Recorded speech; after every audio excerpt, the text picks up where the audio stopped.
Hello and welcome to the Cigar Mile Day edition of Talking Horses. I'm Maggie Wolfendale alongside Sarah El Badwi, and we're going to try to keep things rolling as quick as possible here because the Belt Parkway, per usual, got me here a little bit late. But Sarah, really looking forward to what is a great card. Especially that late pick 4, all stakes action, plenty of good races on the undercard as well. And of course, we have that pick 6 carryover, so plenty of opportunities today. Yes, there was only one covered in the last race yesterday, and she didn't win.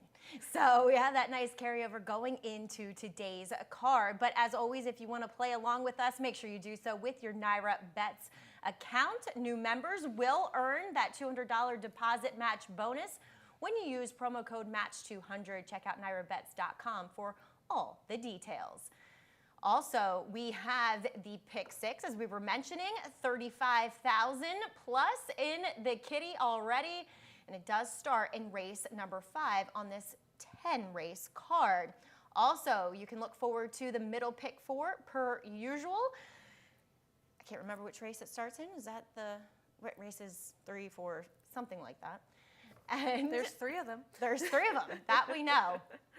Also, we have special promotion on the Derby prep races, which does include the Remsen and the Demoiselle, $20 win bonus on those 2 on the Remsen, but make sure you opt in at nyrabets.com. You're in that extra $20.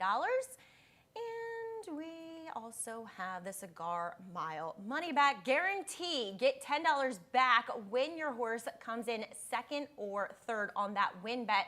Make sure you opt in as well at nyrabets.com, and you can catch all the action today on America's Day at the races, coverage starting at 11:30. We also have live coverage from Caymanas Park in Jamaica. We'll have our own Andy Sterling and Rajiv Mirage down there following along with the Mutet Mile card as well. Well, Sarah, let's get into it. We'll kick things off with the New York Breds, maiden special weight, going the 6 furlongs. And we lack a little bit of experience in here. I did opt to chalk it out with the horse who projects to be the main speed in here too, with number 9, Big Prankster. I thought, he might be a horse that is ultimately going to be better on turf, but I thought this was a really nice showing from him, where he kind of was close to the pace, or on the pace, I should say, and the winner that day, Elysium Meadows, just got the right trip.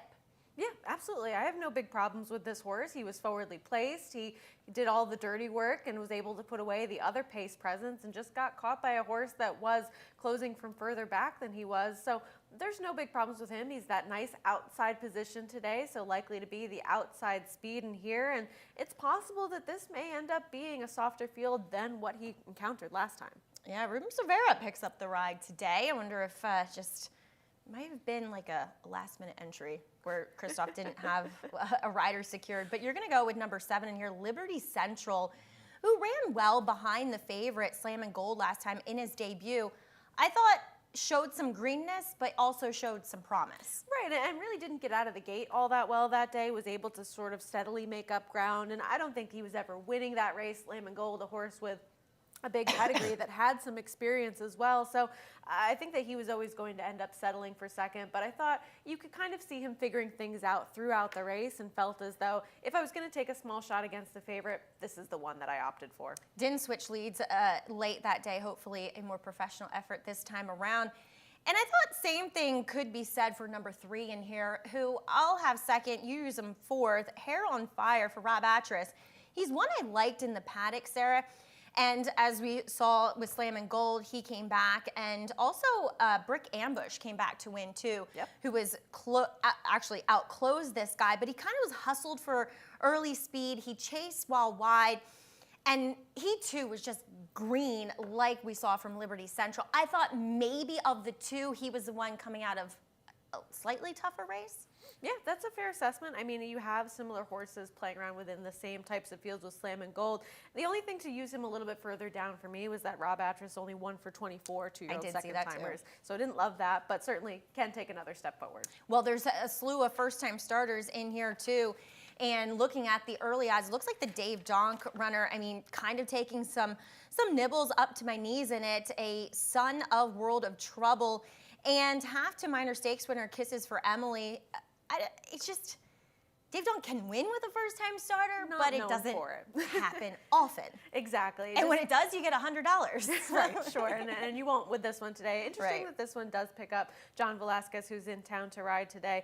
Kind of a lot to pay for a world of trouble in general, so certainly they liked some things about this one. Yeah, it stands for 5,000, sold for 80,000 at the Fasig-Tipton Timonium sale. So both of us siding with horses that have experience in the first, but same could be said for race number 2. It's an open maiden special weight going the 7 furlongs. This is kind of that key maiden special weight that we have on Cigar Mile Day that throughout the years has produced several horses to go on to be stakes winners. Yeah, absolutely. You see 2-year-olds debut on these types of races, race days rather, that you want to keep an eye on going forwards for sure.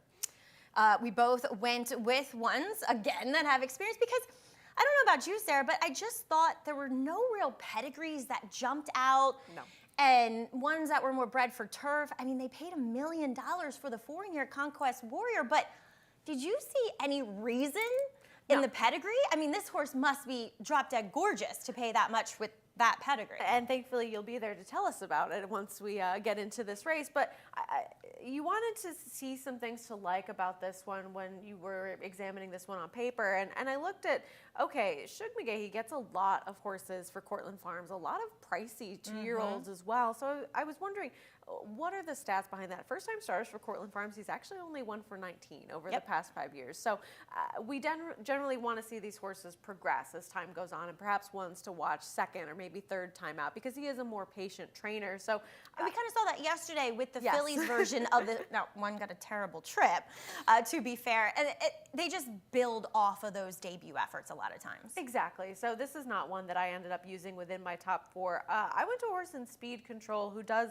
come out of a race where we've seen horses improve coming out of there. Debuted at 12 to 1. It was over a sloppy sealed track on the 21st of October. Both For Your Pleasure and JD Factor improved out of there behind Firster Otello next time out on the 24th of November. There's a good bullet work since then. And this is a horse that kind of bobbled forward getting out of the gate, but then sort of moved up a little bit and just kind of flattened out late. So I think that this one could improve second time out. Rathmore did wire the field that day with the speed, and so maybe kind of up against it from a dynamic standpoint. I know they came back to improve their figures. I'm still questioning the overall quality of that field. That was kind of my big question mark. We'll check in though with the morning line favorite in number 6, Ignite the Light, who has that early speed but cuts back a furlong here, or excuse me, a furlong. He pressed the pace from the outside. He never could get by the early leader in here, which was Change of Command, a Shug McGahee horse, which I didn't love. I didn't either.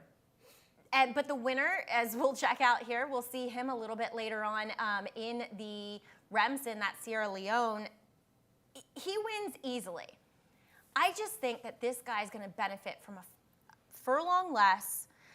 I love this pedigree. I kind of want him to be a good horse, you know, being should be. out of By the Light. So I'm going to take him on top here. I just thought he could control this race. Now, we don't know. Maybe there's a firster that could show speed. Hop Sing, who I included in here, does come in with some bullet drills, a son of Curlin. The dam was unraised, 2 foals to run, have mainly been on the turf. She's never had a winner, but you go back a generation, and the dam is a fool to Cupid, who's a multiple graded stakes winner. And the second dam herself, Pretty and Smart, was a good sprinter. Now, watching this one's OBS sales workout, worked 10-1, kind of was asked a bit, but once he got going and kind of got his legs going in the right direction, he really leveled off nicely. And I think he's one that will appreciate the 7 furlongs first time out.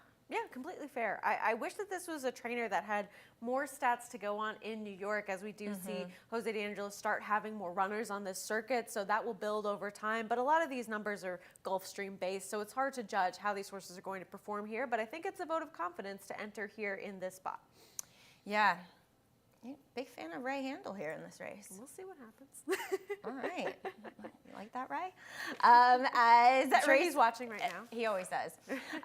Race number 3, going a mile. It's a optional allowance and really interesting field, I think, in here, Sarah. You'll go to the outside in number 8. That is Set Sail, who I like. But let's start by talking about Win It in here, who projects to take a lot of money. I thought his return to the races was really good. And he came back in here as a new gelding. He was so much more focused and pliable for Kendrick Carmouche. And just, we didn't see him, you know, kind of doing that running off or getting out that he often likes to do. And maybe because he is just that bigger, heavier horse, that he kind of needed this race. And he, you know, he won the battle, but he lost the war on this day. Exactly. And the John Kimball numbers for horses coming back off layoffs like this for the first time are not good. We saw that with a horse like Mariachi, who just needed a start to get back to his best form. So given that, I thought he ran very well, all things considered. And he's a horse that in the past had a lot of trouble getting out at the gate and just some issues throughout the race that I think prevented us from seeing his absolute best on the racetrack. So I think that now, second off a layoff, the blinkers come off, and as you mentioned, he is a gelding now. I think that we're dealing with a different type of horse that's just more clued in to really unlocking that potential that we always knew that he had. So I have no problems with him. You and I both pick him second, and I think he is clearly the horse to beat, but there's a lot more going on in this field. Yeah, it looks as though the one in here, No Burn, he's going to come off of a layoff. He could be the speed. We'll see if the post position poses problems for him, because he is a horse in Win It that likes to do his best running outside of horses. But like I said, at least the main speed is drawn to his inside. Trafalgar is a horse that I've kind of always been a fan of, and Linda Rice will pick him up. I thought his last effort when dropped in for the tag for the first time for the Hartman barn was very good. He was woefully last early on, going the 7.5 furlongs. Split horses here is going to come running quite nicely. And we've just seen it time and time again. You know, you wonder when this trick is going to, you know, expire with Linda Rice, but it's Still worked working. so well. Exactly. First off the claim, dirt routes, 30%, $2.12 ROI past 5 years. One of the horses that she's claimed out of Kentucky. She has a lot of success doing that. And I think that she's taking a live one here who certainly has an opportunity. He needs a little bit of a setup, but we've already talked about 2 horses that are likely to be forward and could set things up for him. Yeah, I like him at this one-turn mile type of situation. And we'll now talk about your pick in here, number 8, Set Sail, who takes another step up in the conditions. He finally put it all together while third off of that long extended layoff back here on September 28th. What do you like about him? Because I feel like, now maybe in hindsight it won't prove to be that, but I do feel like this is, as it looks to be on paper, a step up in meeting better horses. I agree. I think that this is a situation where he's a horse that they've always sort of thought a lot of. I mean, after he broke his maiden, they sent him right to the Peter Pan. He actually went off the favorite in there while underperforming against We the People. Then he came back and he ran second behind Uncle Moonlight, and that was very early on the Belmont Stakes Day card, where we were kind of wondering, was there some sort of inside bias, was there not? And people thought that it eventually sort of went away as the day progressed. So I think it's hard to completely judge, but a horse in bright future finished third in there. We saw him recently win the Jockey Club Gold Cup. So I think that he has faced horses of this caliber in the past. Whether or not he can contend now as time has gone on as this 4-year-old, it kind of remains to be seen who he's going to be as an older horse and if he can get it back to some of that promise he showed as a 3-year-old. But I think those races are in there, and they've always thought that he could be one of the top older horses. Yep, I agree with you. He finally seemed ready too. You know, he kind of was a little bit over the top in that race coming back at Saratoga, and he just continued to kind of put it all together mentally and get a lot fitter with each subsequent race. So we'll see. He has shown that, you know, kind of upward trend in his last 3 races. Us using the 3 logical horses in here as we'll move on to race number 4, Maiden Claimer for the 2-year-old New York breds, going a mile. And we should start by talking about the horse who is, I think, I don't know, the wagering could go many different ways in here, but Drinking Solo, he's going to stretch out in distance. We'll check out his last race. He battled 3 wide throughout here, and the winner eventually came from last. He was also flattered when yesterday Solo in Paris came back and had a blowout win posting a 71 buyer. Yeah, major improvement for that horse off his last race. So you know that he's at least been facing good company. And the Rob Falcone numbers, as far as stretching out in start number 4 here, he's 11 for 47 sprints to routes on dirt over the past 5 years. So 23% positive ROI of $2.26. So when he's able to take these horses and progress with the distances, it does usually work out favorably for him.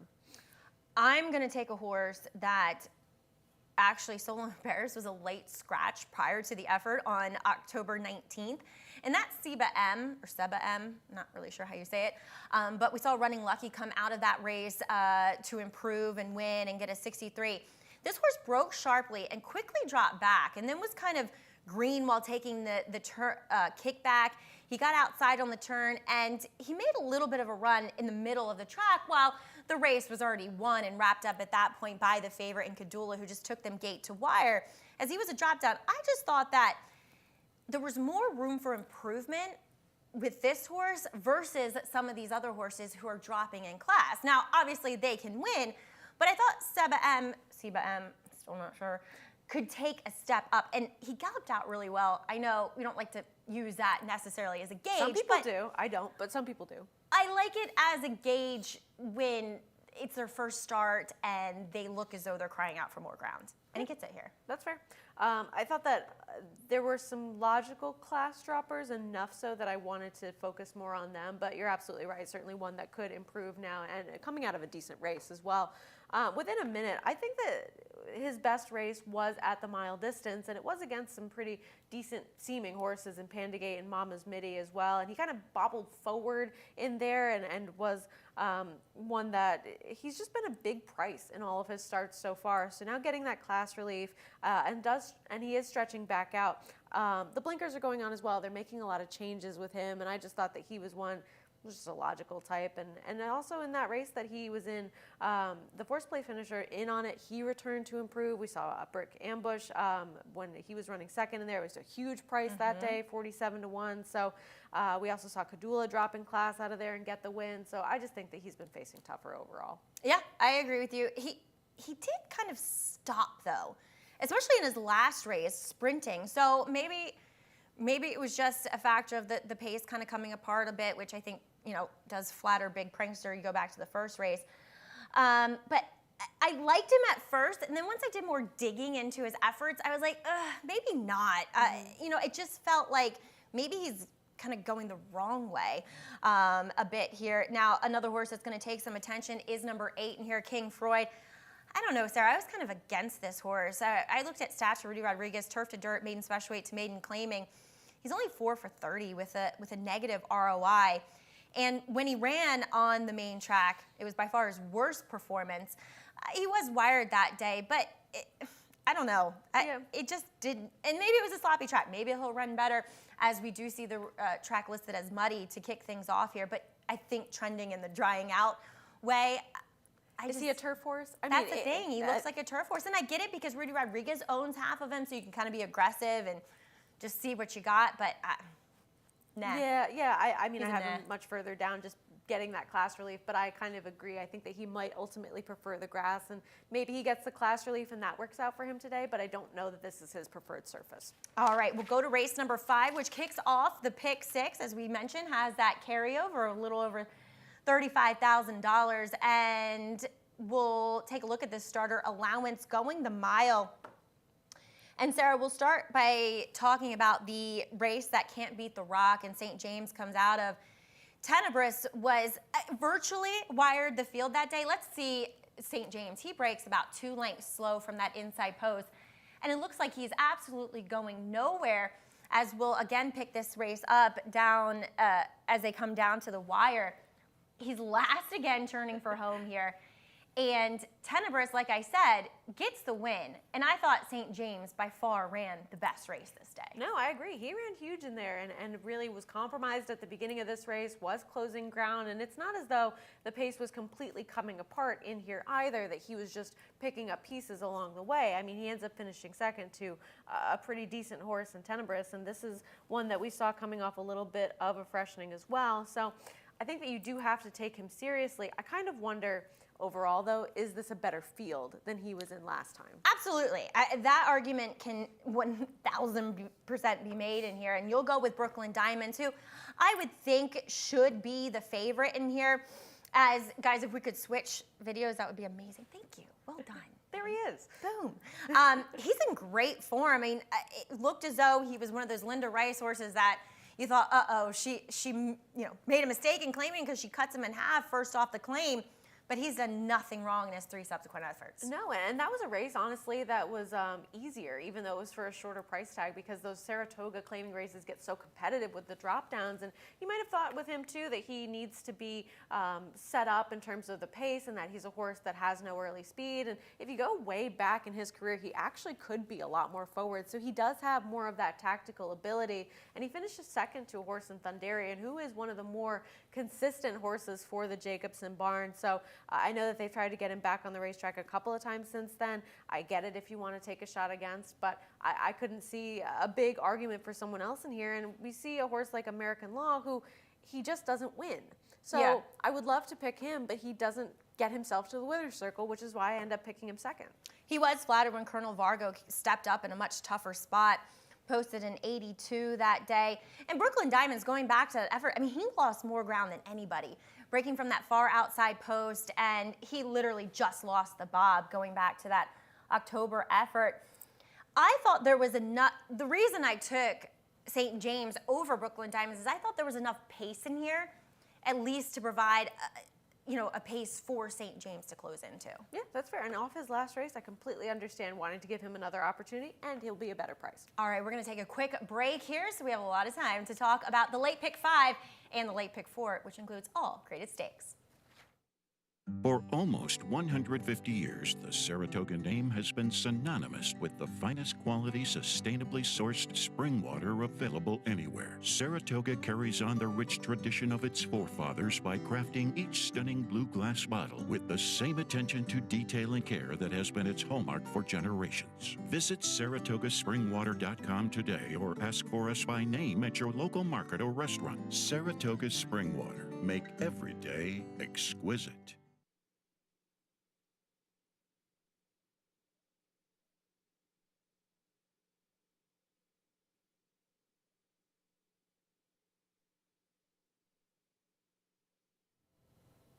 Thanks to our friends at Saratoga Spring Water for sponsoring Talking Horses, as we'll jump into the late pick 5 race, number 6, an A other than. And Sarah, this is the return of a very talented New York bred in number 3, Overstep, for Todd Pletcher. He doesn't stay on the racetrack often, but when he shows up, he tends to show up in a big way. As we'll watch him here, he was so impressive this day, Sarah, and he's going to be the one on the outside. He fends off every single challenge. He does, and he earned a big number doing so. I mean, he got a 92 buyer that day, beating Ouster, who was in incredible form at that time and came back and did so well in his subsequent starts. I mean, you absolutely have to take him seriously as he does return to the races. And layoffs with Todd Pletcher, they don't concern me as much as other trainers might. I think that you have a big decision to make here when you're playing that pick 6 carryover, because this is the second leg and you have to decide, are you singling here or are you possibly singling against? And if you decide to go against a horse like Overstep, I think that you are more likely to get paid throughout the rest of the sequence. That's very true, because they seem the races after this seem very wide Spreading, open. exactly. Yeah, so we both chose to go against him, and I'll go with Rocco Strong in here, who comes out of a race in which we saw Signator, a Shug McGahee horse that's really started to get his act together. And Rocco Strong here, this is his race 2 back, in which he wins with the utmost ease against a much weaker field, albeit, but we'll see Cascais, however you want to say I was it, thinking come back. Cascada. I know, That's right? not it. I know.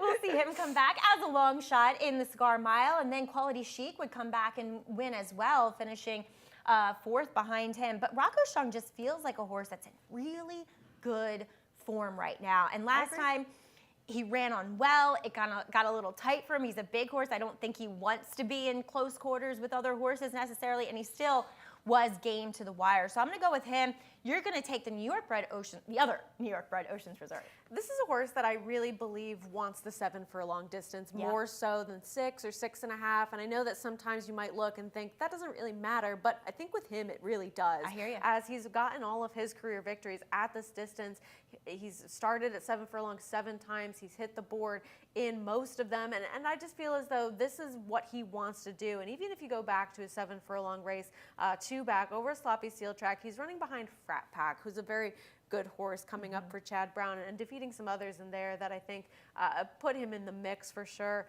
I'd like that he's now dropping in class from the Hudson, where he faced a very good version of Rotney in New York traffic that day, and I think that he's just my shot that I won against Overstep. But if the good Overstep returns, I think that everybody is running for second. All right, well, let's get into the graded stakes action. And we'll begin with the Demoiselle Grade 2 for the 2-year-old fillies, mile and an eighth, and this does offer points on the road to the Kentucky Oaks. And Sarah, let's start by talking about number 3 in here, Life Talk. She's your morning line 8-5 favorite. She chops off out of the Breeders' Cup Juvenile fillies, but what was your take on her performance in that race, as we'll go back to her maiden score going the mile up at the Spa? I feel like it was fine. You know, it wasn't. I wasn't thrilled with it. It wasn't incredible. I don't really know that she had a lot of horses that we're going to hear from finishing behind her. I respect the top 3 hear who ya. did defeat Yep. her, but as far as who she was able to pass by and win, I don't know. I mean, Tamara kind of fell apart in there and then had a subsequent injury, and of course wishing that her well going forwards. But as far as everybody else that she was able to defeat, not enthused. And I said this a couple times as far as horses that we're going to see in these races that come out of the Breeders' Cup. This was not the target.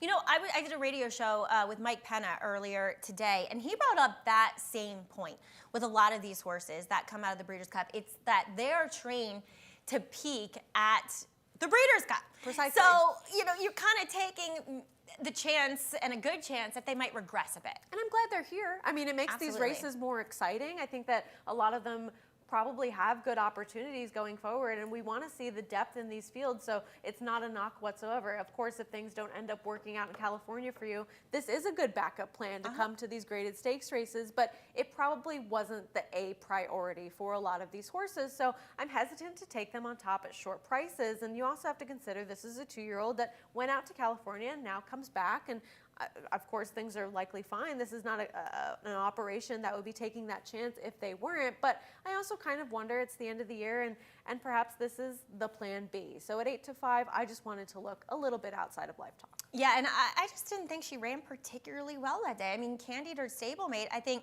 ran much better than her. Obviously a little more fancied, too, in there. But I agree with what you're saying, as this race will also feature the top two finishers out of the local prep, the Tempted in Shimmering Allure, as well as Vino Rouge. And Shimmering Allure will ultimately be my top choice in here. Sarah, I just feel like the mile and an eighth poses a lot of questions, as it typically does with these young horses at this time of the year.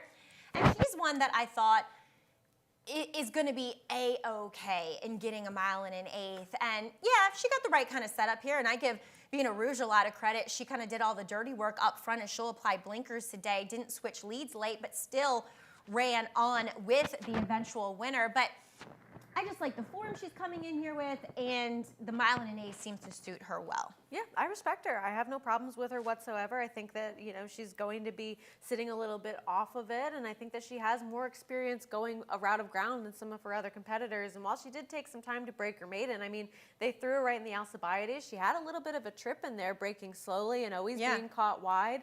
And then she just made a lot of sense going into the Tempted. So I get it. I respect her as well. You've got some New York bred love with Caldwell Love's Gold in here for Brad Cox. If anything, she arguably has the best figures coming in here. Isn't she just the horse that's been the fastest so far? I think that it's completely fair to wonder if she wants to go this distance. You know what? Looking at her, I've always thought that longer is better. I mean, that's what I have in my Great, good to know. I have that in my notes. So And we're seeing her kind of break a little bit slowly, as she has a little bit of a tendency to do, but then another horse kind of shift her in a little bit. And I thought that this was a day where she was against the racetrack in the Joseph A. Jimma and actually made up some good ground to finish second.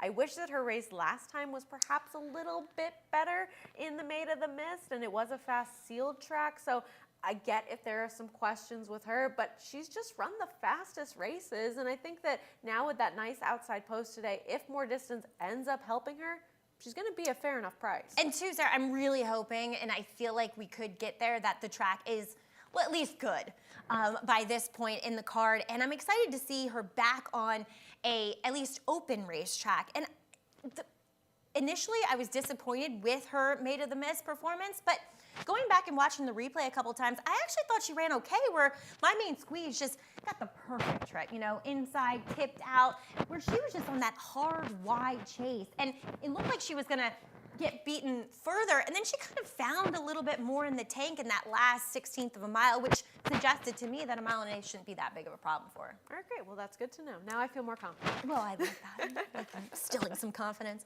Race number 8, the Gopher Wand, going a mile for these older fillies and mares. We'll see the last year's winner in here, Dr. B, come back to defend her title. But Sarah, this race kind of gave me headaches a little bit, so I opted to go a little bit off the wall here.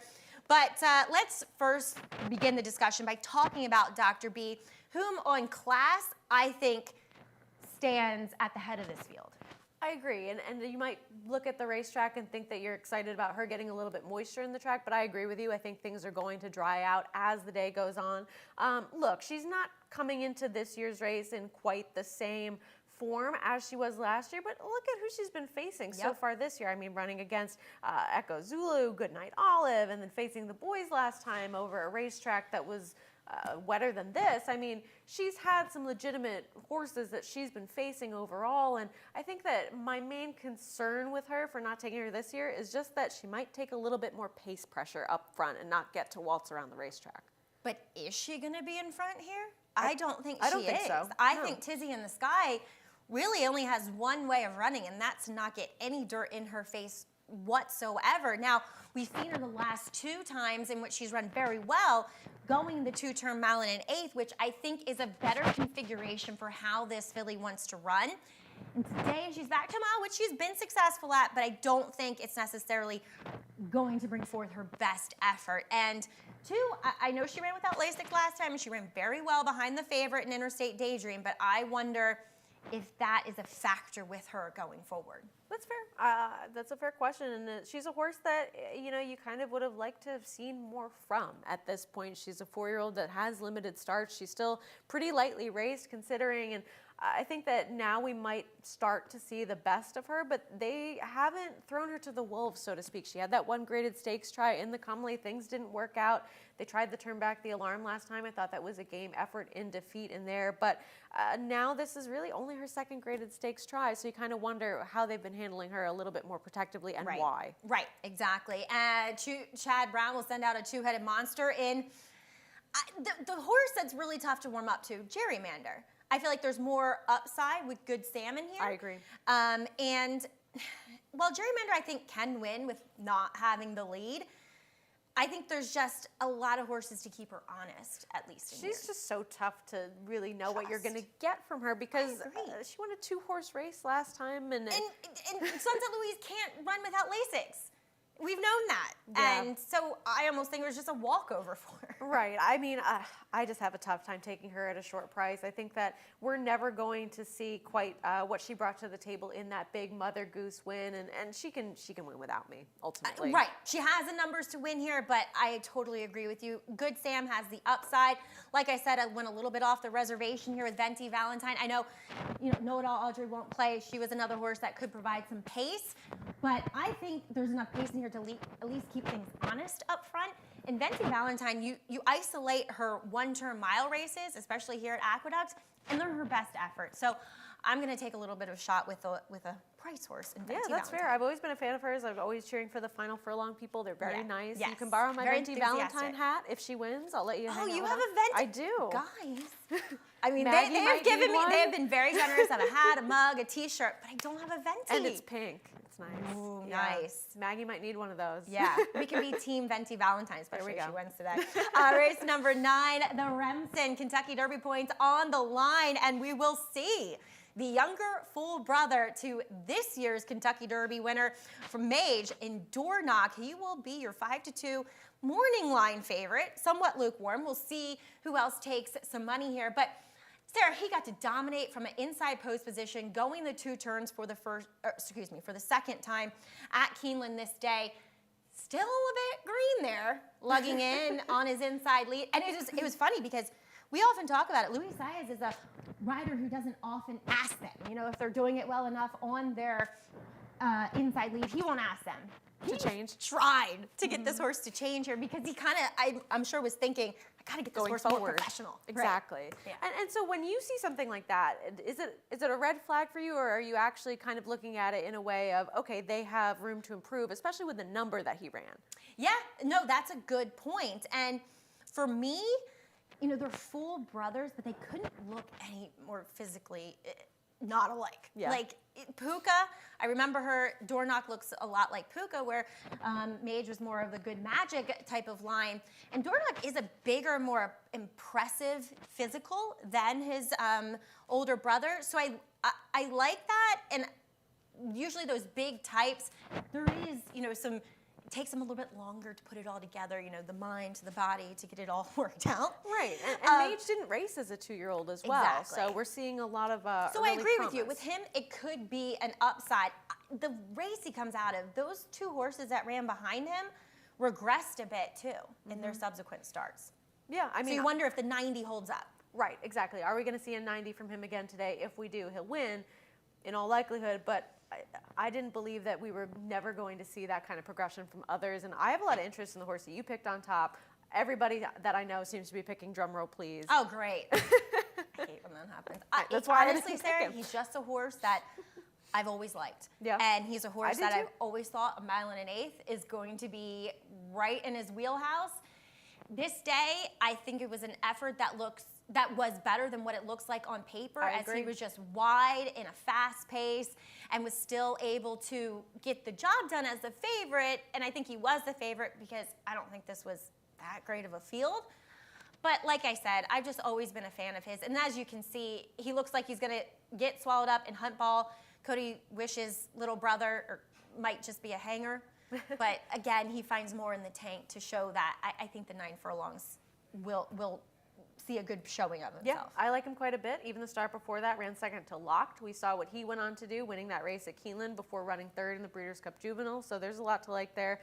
Domestic product. I think that having a win at this 1 1/8 distance isn't nothing. And I love the way that he did it and showed that Did it progression. Easily as can be. He was so green first time out behind some good horses, Yep. Just Steel, BU, Locked. He wasn't fit that day either. He was so much more fit second time around. Yeah, so you know that he's already shown that he can build those blocks together to show that improvement, where I think we're waiting for it from some of these other horses. And I like how he was handled that day, sitting just off another horse to the outside and then really pulling away convincingly in there. I think that he has another step forward in him. He's going to be a fair enough price today. Yeah, I like him too, as you can see, as we'll get to the main event. The grade, pains me to say, Cigar Mile, should be a grade 1, that drew a big, contentious field. We'll see 3 drop out of the Breeders' Cup, respective Breeders' Cup races, and we will see one of them as the very lukewarm morning line favorite in Senor Buscador.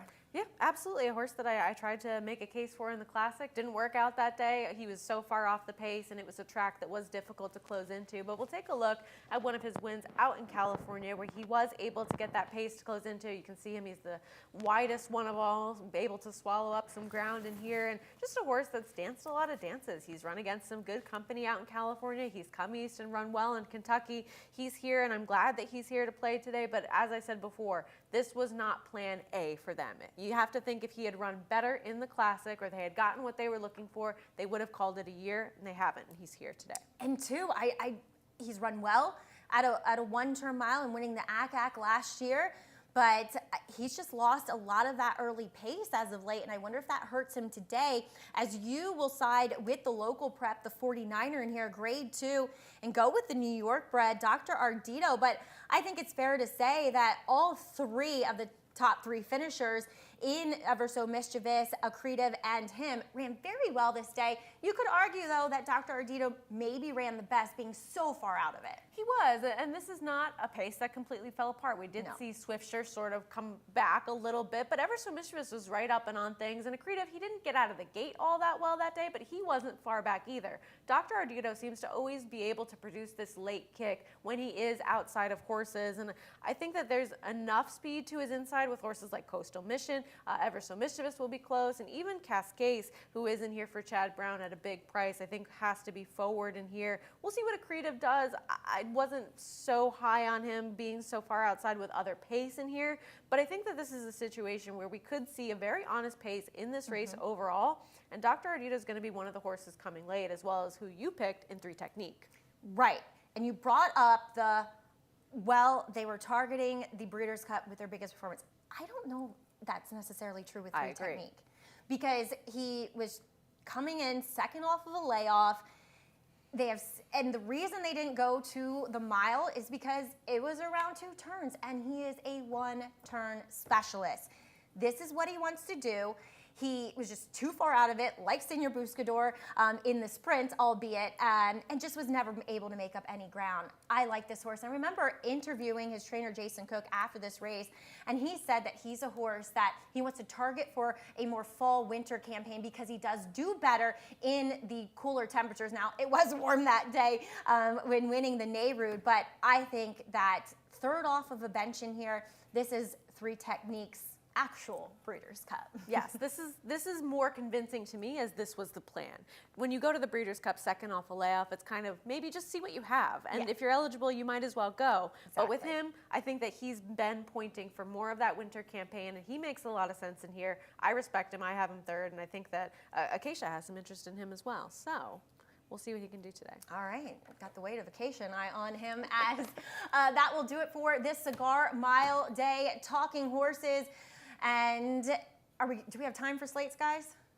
Yes. All right, 2 minutes, let's do it. it. Let's roll. Let's do rapid fire slates. Play today using your Naira Bets account. If you're not a member, sign up today and earn that $200 deposit match bonus. Promo code MATCH200. Check out NairaBets.com. We also have the Pick 6 carryover starting in race number 5. Over $35,000 already in the pot. As this Mike, Andy Sterling, breaks everything. Middle pick 4, as always. We have 3 options for that as well, and 2 in today's Remsen, which provides some Derby points. You can bet 25 on it and earn an extra $20 if your pick wins. Opt in at NairaBets.com. And another thing you have to opt in to is the Cigar Mile Money Back Guarantee. Your $10 win bet will still get you some money back if he comes in second or third today. And as always, you can catch all the action on America's Day at the Races. We are on FS2. Sarah's got to run. Guys, do we have Chris Griffin in the booth? Did he make his train? No idea. Somebody will be coming up next with a reprise of their Scratches and Changes. Thanks, and have a great day. For almost 150 years, the Saratoga name has been synonymous with the finest quality, sustainably sourced spring water available anywhere. Saratoga carries on the rich tradition of its forefathers by crafting each stunning blue glass bottle with the same attention to detail and care that has been its hallmark for generations. Visit SaratogaSpringwater.com today or ask for us by name at your local market or restaurant. Saratoga Spring Water. Make every day exquisite. Thank you, Maggie. Thank you, Sarah. Thank you, team. Good morning. Welcome to Aqueduct. Track is muddy, 26 minutes away from race number 1. Start of the early pick 5. There's a pick 6 carryover. Starts in today's 5th race. Here are today's Scratches and Changes. Race 1, start of the early pick 5 is clear. No changes in today's first. Race 2 is clear. Start of the early pick 4 is clear.